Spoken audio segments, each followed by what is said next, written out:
Good morning everyone. स्वागत है आप सभी का हमारे इस यूट्यूब चैनल क्लासेस बाय सोगरागर। बच्चों, आज हम आपके लिए लेकर आए हैं क्लास 10th नन हिंदी का चैप्टर नंबर 7 जिसका नाम है ठेस। और आज हम इसका ऑब्जेक्टिव क्वेश्चन देखेंगे। क्वेश्चन नंबर फर्स्ट, ठेस कहानी के लेखक कौन है? A Kamta Prasad, B Phanishwar Nath Renu, C Premchandra, D Ramvijay Bhojpuri. तो ठेस कहानी के जो लेखक है वो है Phanishwar Nath Renu, option number B. Question number 2, ठेस कहानी का विधा क्या है? ए कविता, बी कहानी, सी डायरी, डी एकांक। तो जो ठेस कहानी है एक कहानी, option number B. Question number 3, फनीसा नाथ रेणु के द्वारा लिखी गई कहानी कौन सी है? ए है युद्ध का, बी है ठेस, सी कर्म, बी डी बिहारी के दो है।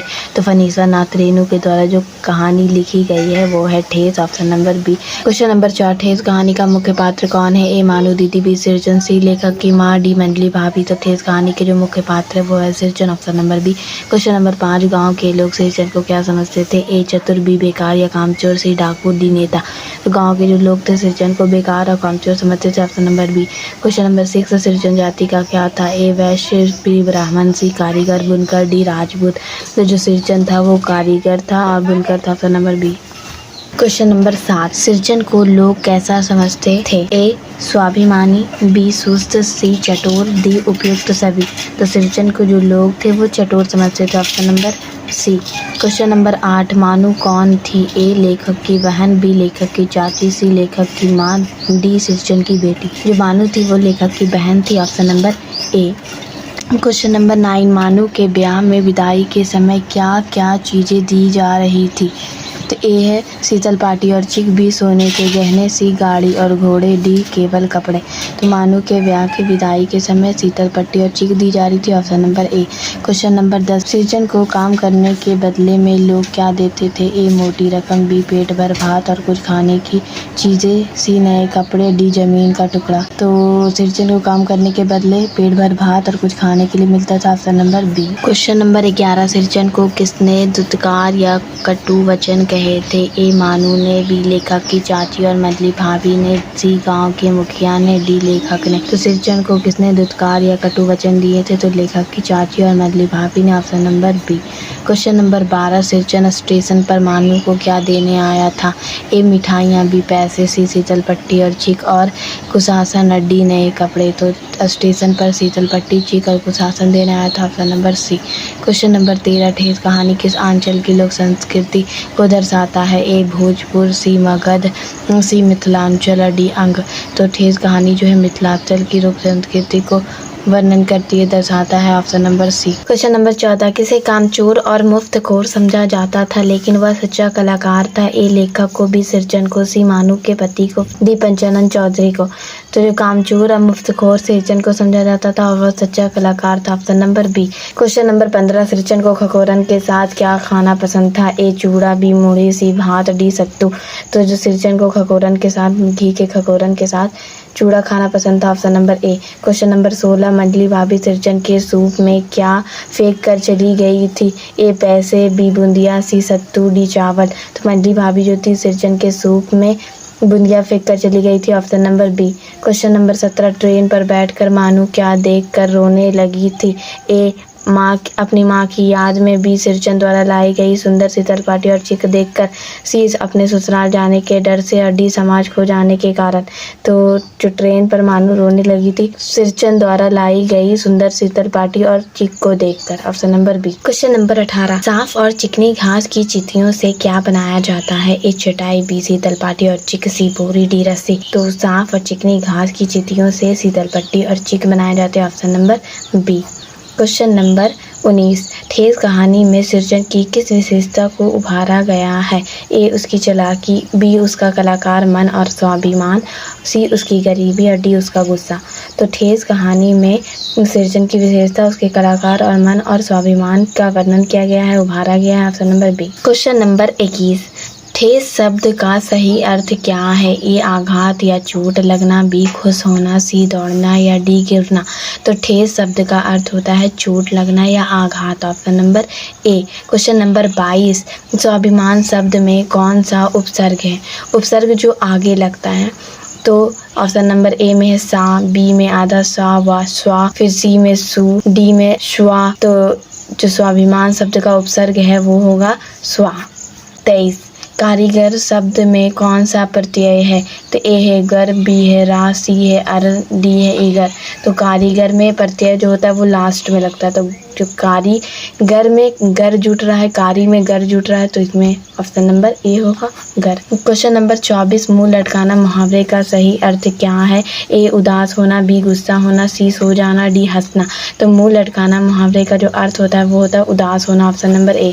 क्वेश्चन नंबर 25, आदर शब्द का सही विलोम शब्द क्या होगा? ए अनादर, बी सम्मान, सी बेइज्जती, डी आदरणीय। विलोम शब्द होगा अनादर, option number A. Question number 26, सृजन को सबसे पहले काम पर बुलाने के लिए लेखक से किसने कहा था? ए बड़ी भाभी ने, बी माँ ने, सी चाची ने और डी मानू दीदी ने। तो सृजन को सबसे पहले काम पर बुलाने के लिए लेखक की माँ ने कहा था, तो option number B. Question number 27, Srijan को बुलाओ तो समझो कि एक नौकर कम या बात किसने कही थी? ए मंडली भाभी ने, बी लेखक की माँ ने, सी लेखक ने खुद और डी गाँव के चौकीदार ने। तो जो सृजन को बुलाओ तो समझो कि एक नौकर कम है, ये बात लेखक ने खुद कही थी, option number C. Question number 28, जब मंडली भाभी ने सृजन को झिड़का था तब वह क्या बना रहा था? ए शीतल बाटी, बी चिक, सी मोड़ा, डी कुशासन। तो उस समय वो चिक बना रहा था, option number B. Question number 29, कहानी के अंत में सृजन ने मानू दीदी को जो सामान दिया उसकी कीमत के रूप में उसने क्या लिया? तो ए 5 रुपये का नोट, बी एक नई धोती, सी कुछ भी नहीं, डी एक मिठाई का डब्बा। तो सृजन ने कुछ भी नहीं लिया था, option number C. Question number 30, जब मंडली भाभी ने सृजन को झिड़का था तब वह क्या बना रहा था? ए शीतल पाटी, बी चिक, सी मोड़ा, डी कुशासन। तो उस समय वो चिक बना रहा था, option number B. Question number 31, कहानी के अंत में सृजन मानू दीदी को सामान देने कहाँ पहुंचा था? ए उसके घर पर, बी रेलवे स्टेशन के प्लेटफॉर्म पर, सी बस स्टैंड पर, नदी के किनारे। तो जो कहानी के अंत में सृजन मानू दीदी को सामान देने गया था वो रेलवे स्टेशन के प्लेटफॉर्म पर, option number B.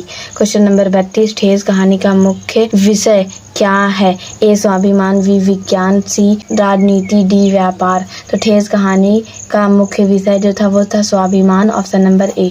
Question number 33, ठेस कहानी किस प्रकार की समस्याओं को उजागर करती है? ए सामाजिक, बी आर्थिक, सी मानवीय संवेदनाएं और डी उपयुक्त सभी। जो ठेस कहानी है वो सामाजिक, आर्थिक और मानवीय संवेदना तीनों को व्यक्त करती है, ऑप्शन नंबर डी।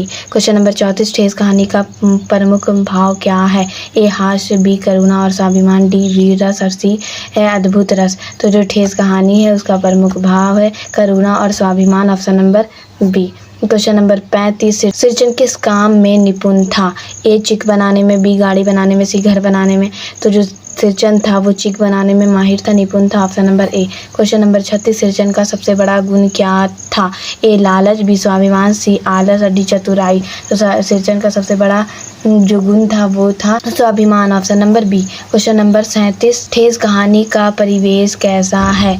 ए है शहरी, बी ग्रामीण, सी विदेशी, डी औद्योगिक। तो जो ठेस कहानी है उसका जो परिवेश है वो है ग्रामीण, option number B. Question number 38, Srijan को किस बात की ठेस लगी थी? ए धन की कमी से, बी अपमान से, सी बीमारी से, डी घर से। तो सृजन को जो ठेस लगी थी वो उसके अपमान से, उसकी रुसवाई से, option number B. Question number 39, Srijan का अपमान किसने किया था? ए छोटी बहू, बी मंडली बहू, सी बड़ी बहू और डी लेखक ने। तो सृजन का जो अपमान था वो मंडली बहू ने किया था, option number B. Question number 40, अपमानित होने के बाद सृजन ने क्या किया? ए काम पूरा किया, बी गांव छोड़ दिया, सी काम छोड़ दिया और डी झगड़ा किया। जो अपमानित होने पर जो सृजन था वो अपना काम ही छोड़ दिया, option number C. Question number 41, Srijan किस प्रकार का कारीगर था? ए साधारण, बी कुशल, सी अनुभवहीन, डी आलसी। जो सृजन था वो कुशल कारीगर था, option number B. Question number 42, ठेस कहानी में किसका चित्रण किया गया है? ए ग्रामीण जीवन, बी शहरी जीवन, सी राज दरबार और डी युद्ध। तो इसमें ग्रामीण जीवन का चित्रण किया गया, ऑप्शन नंबर ए। आज के लिए इतना ही। आई होप मेरी इस वीडियो से आप लोगों को नया सीखने के लिए मिला होगा। अगर इस वीडियो से आप लोगों को जरा कुछ भी फ़ायदा हुआ हो तो मेरी इस वीडियो को लाइक करें, चैनल को सब्सक्राइब करें। Thank you for watching.